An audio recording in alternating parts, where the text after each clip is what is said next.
Fantastic. We have Darren and Cosimo from BP's Castrol Immersion division. I need you guys to give me a little background or context of what that looks like. Absolutely. You want to go ahead? Sure, yeah. So Castrol, obviously wholly owned subsidiary of BP, well-known worldwide lubricant. And gosh, I guess close to 3 years ago now, I formulated what we call the thermal management business unit. And so thermal management started with full single-phase immersion cooling. 3 years ago, that was hugely adopted, over 500 megawatts, in fact, in Bitcoin mining, in fact. Wow. And was really coming on strong in data centers, and kind of took a step back to what's known as direct-to-chip or cold plate liquid cooling. And we've kind of embraced the whole thing. As a chemical company, we offer all those fluids, fluid management services. And so that's kind of where we're coming from. And the immersion technology, how was that developed? Immersion technology, gosh, there's been different flavors of it around, coming almost from both Cray computing and also a bit into the gaming. But in relation to AI data centers and scaling data centers, how does that apply? Well, I mean, as Darren was said, liquid cooling in general has been around for, 40 years, 50 years? It's incredible. Since the dawn of actually the mainframes. Yeah. So it's not a new technology. And even immersion goes back. The difference here is the adoption at scale, as you were mentioning, with AI, that generates so much heat that air just cannot do it. So. Yeah, exactly. Air's no longer adequate. So in the case of AI, you've got to embrace liquid cooling. So where are we in the adoption of this? We were just talking about the major hyperscalers, the names that affect our lives every day have been deploying this for probably 4 years now. Okay. Yeah. So most of their. So there's actually much more than people know. Yeah. But the companies that are doing this don't like to broadcast what they are doing, and we cannot talk about our customers. We have NDAs with everybody. And there are people in Italy that would find us. And there are people in Italy that have baseball bats and have knees, so I like to keep. No, so which is one of the challenge of this industry, because we were actually talking about that on the stage a few minutes ago. The market is made of very large companies that we all know, and they all think that they are unique and special and smarter than anybody else. right. I don't want to say that they are doing all the same thing, because there's like the difference here and there. But I mean, the technology is basic technology. Right. I don't think that we can find Let revolutionary. me ask it this way then. Stepping back a layer to the enterprises, what are the design considerations they have to, consider? Wow, it's really interesting. So you're talking about a plate on top of a chip stack, and the heat transfer right there that's where all the action is. Yeah. And so what is this plate made of? How thin is the metal? What kind of grease or metallic paste do you put in between to help things out? How fast can you run the liquid inside? How small are the channels, big are the channels?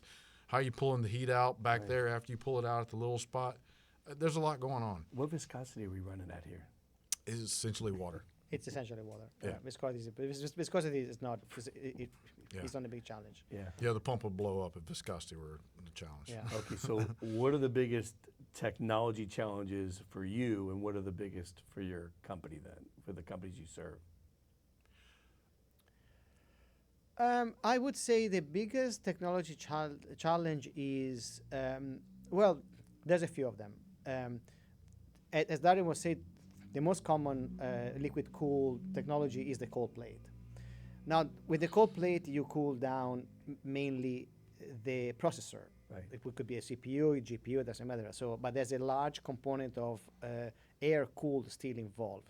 Now, you can actually put cold plates everywhere and cool and remove 99% of the heat with cold plates, but then maintenance of the server becomes complicated because everything is covered by cold plates, and if you have to change a memory, you have to unscrew. It's complicated. So that is the first challenge. The second challenge, I would say, is that it's still kind of a new technology. Has been around for a while, but not at scale. The adoption is at a very early stage. You ask who is actually adopting these. There's not a 1 million server liquid cooled situation yet. It's coming in weeks, not even in months. It's in right now, because it was a nice to have, and now, as Darren said, now it's must have. So Give me an idea of how much we're talking about in terms of a efficiency or cost savings from moving to liquid cooling. Well, so immersion cooling is more than 40%. So we're moving back over to put the entire server down inside the dielectric. Yeah. Okay, you can put it in any room you want. Yeah. There's no more air conditioning really needed other than just to keep a basic comfort level. So all of that specialty air handling, everything you've got going on is all gone now. Yeah. So that's a massive savings. When you come to, again, the cold plate directed chip, you still got to cool the rest of the server. So the room, you still got the thermal air management? conditioning going on. Does that have to do with a little thermal management? Well, just, you can still got the memory parts of the server and everything else that are generating heat, Yeah. but those don't have the plates touching them. So, Okay. the whole server still got to stay relatively cool, probably a bit cooler than this room, just to keep everything going. So it depends which way you go, how much energy you save. But again, now it's flip-flopping, particularly in the United States, where energy costs are not that big of a deal, that you just simply cannot cool an AI chip without the liquid cooling. So it's a matter of necessity, regardless if you're saving water or power or anything or not. yeah. Who's your customer? Well, as we said, we have an NDAs with everybody, but I would say our main customers are the end users, the hyperscalers, for instance. Yeah. So the top 10, 20 kind of companies in that space? Well, no comment. Okay. Beautiful. Can't believe it. No. Who in the decision-making authority at the company? Is this a CFO decision, CTO, head of the data center? Is it engineering? Who do you talk to? It really steps its way through because this is another important point that the big guys have been through, and then everybody else is coming to the reality is the complications you can have in the chemistry, even as simple as this PG25. It's propylene glycol commodity plus water. Clearly, there's plenty of that around, and a bit of additives thrown in for biofouling and for anti-corrosion. The problem is that bit of additives is where the magic is, and that bit of additives is different for just about everybody who makes it. And you throw two pieces of magic together, you end up with magic that you didn't want sometimes. So when you start to deploy this at That's scale. a nice way of putting it. Yeah. This principle applies for everything, by the way. Yeah. I mean, you start to deploy that at scale, and 3 years from now, you're like, oh, we got all sorts of magic here we weren't thinking about. We should have been checking this every 6 months.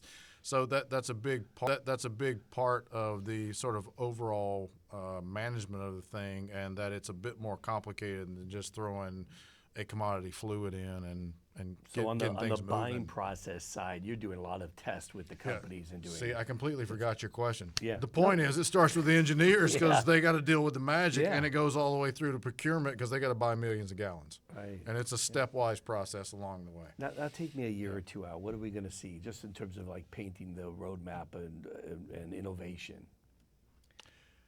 I think we particularly, and we can't be the only ones, have some innovations going on with additives where it's going to increase basically the heat capacity of the liquid, so its ability to take more heat away without, you can't add, extreme expense. There's a lot of things going on with, again, as I mentioned, there's greases right now that you could put in between the chipset and the cold plate. There are metallic pastes.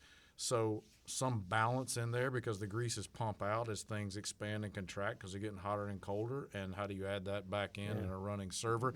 Metallic pastes don't pump out, but they're not as good. So how do you keep getting more heat out with just sort of this basic physics, because there's only so much you can change about the physics. There's all sorts of wild ideas, Yeah. but wild ideas don't make it into production, right? And then I would say the other aspect that we have to consider is that air cooling is not going anywhere. So because we focus on the tip of the pyramid of the super high specialized GPUs for AI, but the vast majority of data centers don't do that. So that's the shiny new object, and it's where the money is going. But your picture of your pets and your kids they are not AI enabled. I mean, they don't demand super high. So the future, the complication of the future is that there's going to be a combination of all the technology all together. 5 years ago, you had 99.9% air cooled. In 5 years, you're going to have a mix of different technologies in the same room, and you need to have you need to be ready to maintain all of them, to fix all of them, and therefore, as we've said, you need to have a list of partners that you work with that gives you the confidence that you can do that at scale globally.